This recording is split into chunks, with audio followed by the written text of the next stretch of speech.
கொரோனாவிலிருந்து மீள break the chain. நோய் தொடருக்கு தடை கொடுப்போம், கொரோனாவிற்கு விடை கொடுப்போம்.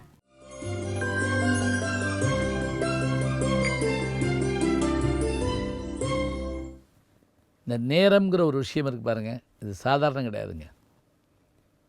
இப்போ நம்ம இதை மொத்தம் சரி பண்ணிட்டோம்னு வச்சுக்கோங்க, எல்லாத்தையும் ஜெயிச்சிடலாம். இதனுடைய அருமையை மட்டும் நம்ம புரிஞ்சுக்கணும். அதாவது ஒரு வருடத்தினுடைய இழப்பை தெரிந்து கொள்ள வேண்டுமென்றால் ஒரு விவசாயி சந்தித்து கேட்டுப்பார். பருவம் செய்து தவறி பயிர் செய்திருப்பான். அதே போல் ஒரு மாதத்தினுடைய அருமையை சிலர்கிட்ட கேட்டு பாருங்கள். ஒரு நாளோட அருமை என்ன என்பதை புரிந்து கொள்ளுங்கள். ஒரு நிமிஷம் லேட்டாக போயிருந்தால் அந்த ரயில் போயிடுச்சு, என் வாழ்க்கையே மாறி போச்சு. ஒரு வினாடி தாங்க. எதில்? ஒலிம்பிக்கில். அது கூட வேண்டாம், மைக்ரோ செகண்டுங்கிறான். குதிரை பந்தயத்தில் குதிரை மூக்கை நீட்டி இருந்துச்சுன்னா அது ஜெயிச்சிருது. ஏன்? ஒலிம்பிக்கில் அந்த வீரன் அவனுடைய உடலோ காலோ கையோ முன்னாடி அப்படி வந்துருந்துச்சுன்னா அவன் ஜெயிச்சிட்டான். அடுத்து கூடவே ஓடியாந்தான்ல, அவன் தோத்தவன் இல்லைங்க, அதை விட்டுட்டான். இன்னும் 4 வருஷம் காத்திருக்கணும் ஒலிம்பிக்காக. இந்த 4 வருஷம் கழிச்சு அவன் உடம்பு எப்படிருக்குமோ. அப்போ மைக்ரோ செகண்ட், மினிட், ஹவர், டே, வீக், மந்த், இயர், இப்படியே வைப்பாங்க. சில பேர் அடிக்கடி புலம்பிக்கிட்டே இருப்பாங்க, I miss all the trains அப்படிம்பாங்க. ஐயோ, நான் எல்லா ரயிலையும் விட்டுட்டேன். அப்படின்னா வாழ்க்கையில் எல்லா ரயிலையும் விட்டேன்னா வேறு ரயிலில் போகணுன்னு அர்த்தம் இல்லை, எல்லா வாய்ப்புகளையும் விட்டுட்டேங்கிறாங்க. விடக்கூடாது.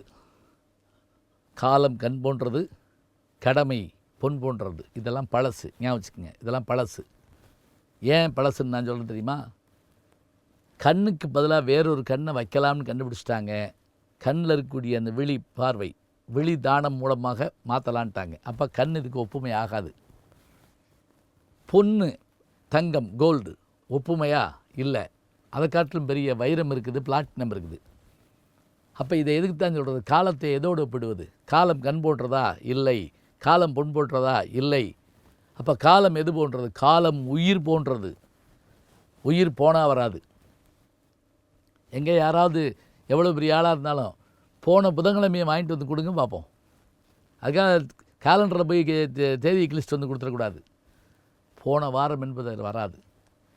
நான் மாத்திரம் அன்றைக்கி நல்லா படிச்சிருந்தேன்னா நேரம் எப்படியோ வந்திருப்பேங்க. அந்த ஒரு நாள் போச்சுங்க, 1 மணி நேரம்.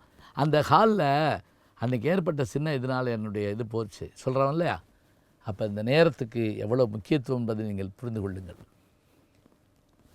ஜப்பான் போயிருந்தப்போ நான் அவர்கள் நேரத்துக்கு கொடுக்குற மதிப்பை பார்த்தேன். ரயில் போர்டு எப்படி எழுதியிருக்கு தெரியுங்களா? 7 மணி 10 நிமிடம் 11 வினாடி அப்படின்னு போட்டிருக்குது. நீங்கள் எந்த ரயில்வே ஸ்டேஷன்லையும் பார்க்க முடியாது. 7 மணி 10 நிமிடம் போடலாம், 7 மணி 20 நிமிடம் போடலாம். 7 மணி 10 நிமிடம் 11 வினாடி. 11வது வினாடி அந்த ரயில் அங்கே வந்து நிற்கிது. இன்னும் கூட சொல்கிறேன், ஒரு இடத்துக்கு சரியான நேரத்துக்கு போவதாக இருந்தால் அதற்கு நாம் என்ன செய்ய வேண்டும்? ஒரு கேள்வி. அதற்கு நான் சொல்கிற பதில் என்ன தெரியுங்களா? சரியான நேரத்துக்கு போவதாக இருந்தால் 3 மணிக்கு நீங்கள் அந்த கதவை தட்டணும் அப்படின்னா 3 மணிக்கு போகணும்னா என்ன செய்யணும் தெரியுங்களா? 3 மணிக்கு போய் நிற்கக்கூடாது. 2:45 போயிட்டீங்கன்னா கொஞ்சம் நேரம் அங்கே வெயிட் பண்ணிவிட்டு 3 மணிக்கு போய் நீங்கள் கதவை தட்ட முடியும். அறக்க பறக்க ஓடி வரக்கூடாது.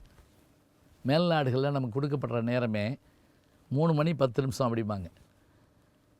ஒருத்தர் அழகாக எழுதுறாரு, அவர் இந்த பிரசிடெண்ட்டை சந்திக்கிறதுக்கான நேரம் கொடுத்துருந்தாங்க. நான் போய் அவருக்கு ஹலோ சொல்லி வணக்கம்னு சொல்லி முடிக்கிறதுக்குள்ளே இப்படி டயத்தை பார்த்தாரு. நான் அசந்து போனேன்.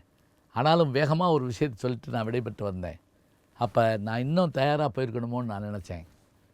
நமக்கு காலம் கொடுக்கின்ற நேரத்தை கவனிச்சிருக்கணும். இந்த நேரத்தை நீங்கள் சரியாக பயன்படுத்திட்டிங்கன்னா வெற்றி பெற முடியும். டைம் யாருக்கு பயப்படாட்டாலும் நேரத்துக்கு பயப்படுங்க. அலாரம் வச்சு எந்திரிக்கிறது ஒரு வகை, அலாரம் அடித்த உடனே. அலாரத்தை அணைச்சி வச்சுட்டு தூங்குறது ஒரு வகை, அலாரம் வச்சு அதை அடிக்கிறதுக்கு முன்னாடியே எந்திரிக்கிறது ஒரு வகை. என்றைக்கு நீங்கள் அலாரம் வச்சு அதை அடிப்பதற்கு முன்பாக எழுந்து அலாரத்தை பார்த்து சிரிக்கிறீங்களோ அன்னைக்கு நீங்கள் ஜெயிச்சிட்டிங்கன்னு அர்த்தம். நேரத்தை உயிர் போன்று கொண்டவர்கள்தான் இன்றைக்கு உலகத்தை ஜெயித்திருக்கிறார்கள். நேரம் தவறாமை மிக முக்கியமான ஒன்று. நேர மதிப்பீடு அதை காட்டிலும் முக்கியமான ஒன்று. டைம் மேனேஜ்மெண்ட் வாழ்க்கையின் குறிக்கோள்.